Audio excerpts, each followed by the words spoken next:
আসসালামু আলাইকুম, welcome to my channel. আশা করি আপনারা সব ভালো আছেন, আমিও ভালো আছি। আজকে আপনারা দেখাই নেমু কিলান সহজ উপায়ে ফিশ রান্না লাগে। তো প্রথমে ওইদিকে লোক আমি ফাতেলার মাঝে ফিশ লই লিছি, লই এখানে দিলাইছি তেল। এখন একে একে আদা রসুন পেস্ট দিয়া বাকি সবটা অ্যাড করমু। এগুলা রান্নলে আপনার কোনো ঝামেলা লাগতো না, খালি তৈবা আর হইছিব। এখন আমি দিলাইছি তোরা পেঁয়াজ, এখানে লগিয়া ব্লেন্ডার করা, আর তোরা অল্প আরকে দিছি খাটা পেঁয়াজ। নর্মালি এটা কিন্তু আমি রান্না বাচ্চারা লাগি কারণ মশলা একটু কম কম থাকবো। এটা হয়ে লাগছি তোরা হলুদ গুঁড়া,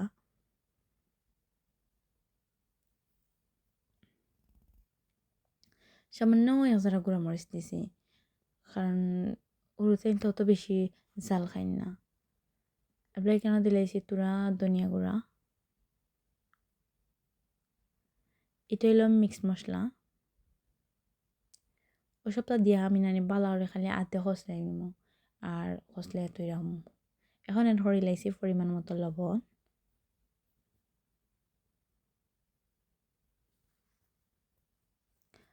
এগুলো হইল তোরা গাজর স্লাইস করিয়া দিছি। এটা চাইলে আপনারা স্কিপ করতে পারেন, আমরা জাস্ট বেবি মানে মাছের লগে ভেজিটেবল খাইতে করি তোরা করে দিছি।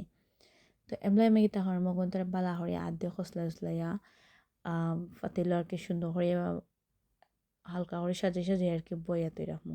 কারণ এগুলো যেহেতু খাসা মাছ বেশি লাড়া যাইতো না, উল্টা পাল্টা করাতে গেলে দেখা যাইব যে ভাঙ্গি যাব। তো দেখো আমি খেলান সেট করে লাইছি, এগুলো গুড়িয়ে দিলাম।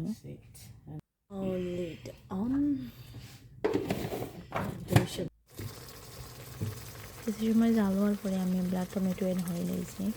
2টা টমেটোটা টুকরা টুকরা হয়ে মাছের উপরে দিলাইলাম।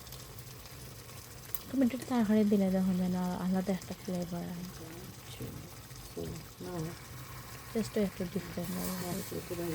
এখন আমি এগুলো আগলস করি উল্টাইয়া দিলাম একটা একটা করে, ভেরি কেয়ারফুল, কারণ আগেও কইছি এগুলো খাসা মাছ ভাঙ্গি যাওয়ার সম্ভাবনা বেশি।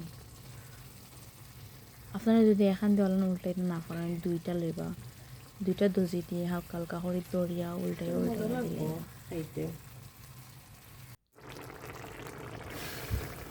ওখানে আমি এখানে পুরা পানি দিলেছিলাম, দেওয়ার পরে পানি দেওয়ার পরে জাল দিচ্ছি, দেওয়ার পরে দেখো কাকেলান একটা লোক চাইছে, দেখতে যে নাইস লাগে না এগুলো স্মেল দেখ, মানে যে সুন্দর যে nice smell bar হইলান রানলে।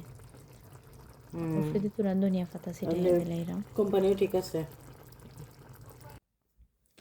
Thank you watching my videos. This is my